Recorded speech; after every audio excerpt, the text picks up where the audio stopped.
often, and I believe in the importance of community. I'd like to start us off with the definition of community, copied directly from the dictionary. Community is a fellowship with others, as a result of sharing common attitudes, interests, or goals. This is definitely valid, and it's a great starting point, but a community is not just a group of people that have something in common. A successful and flourishing community entails 3 characteristics. First, people within a community must be able to accept and learn from other people's differences, and also be able to relate in places where our interests may overlap. Secondly, being able to provide each other with a sense of comfort is key. Finally, as a community, we must be willing to put other people before ourselves and do what is best for the entire community, even if it makes things harder for ourselves. The people in the community support and care for each other. I have come to this realization because of what we have right here in our community at St. Matthew's. St. Matthew's is the ideal example of a community. We all do our best to make each other feel included and loved. In addition, we all have so many opportunities to learn from each other's differences. A famous musician and songwriter, Annie DeFranco, once said, "I know there is strength in differences between us. I know there is comfort where we overlap." This is a really powerful quote, and it sums up what community is all about. At St. Matthew's, we aren't all the same, but because of this, we can learn something from each other. Something we may not be able to learn if we all tried to be the same. Time and again, I am struck by examples of the students and teachers really caring about each other and respecting each other's diverse backgrounds and traits. Like the outpouring appreciation of Agna Patel's Indian dancing last year. This respect occurs every day at St. Matthew's when we do our best to feel included, no matter what differences we have from each other. Each day, the St. Matthew's community bubbles over with people showing care for one another. However, there is one particular example that is really memorable for me. 4 years ago, when I was in 5th grade, I was sitting in class when I got called into the hallway by a teacher.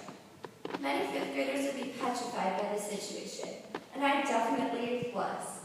I thought I was in trouble, even though I had not done anything wrong. As I walked downstairs with this teacher, I got emotional, but not because I was in trouble. It was much worse.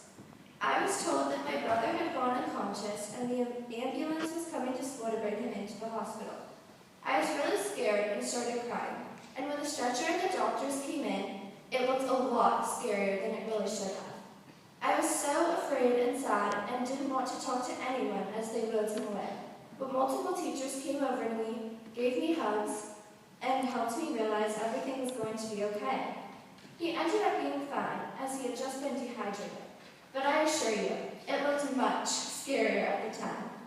I resented going back to class, and I dragged my feet as I walked up the stairs to the 5th grade classroom. But I did take comfort in my teacher's kindness, and felt even better when some of the students in my class ran over and hugged me before they even knew what had gone wrong. The last few tears dripped down my face, and I tried to stop thinking about it. Everyone's kindness and support really helped me get through the remainder of the day. In the scriptures Sam read for us, the townspeople have sacrificed food to the Roman gods, and some of the Christians want to eat the food because they don't believe those gods are real, so it seems harmless. Paul tells these people that although it is technically okay, they shouldn't do it because it may confuse other members in the community who don't understand as much as they do.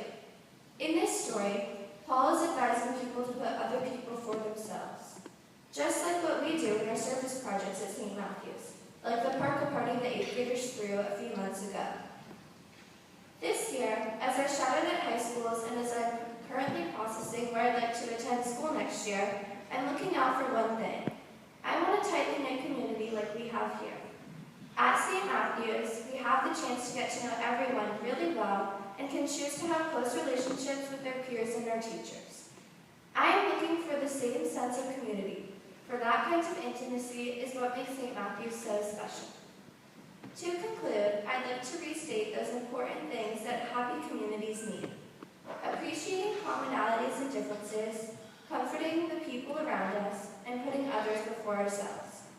Although I'm leaving at the end of the year, I want St. Matthew's to continue to be the loving community it is today. because I want all of you and the students that come after you to be able to feel the strength and differences, the comfort, and be able to put others first, as well as to feel the power that comes from having a community to fall back on. Maybe you can't relate to everyone here, but where you can relate to the fellow community members, you can learn from them.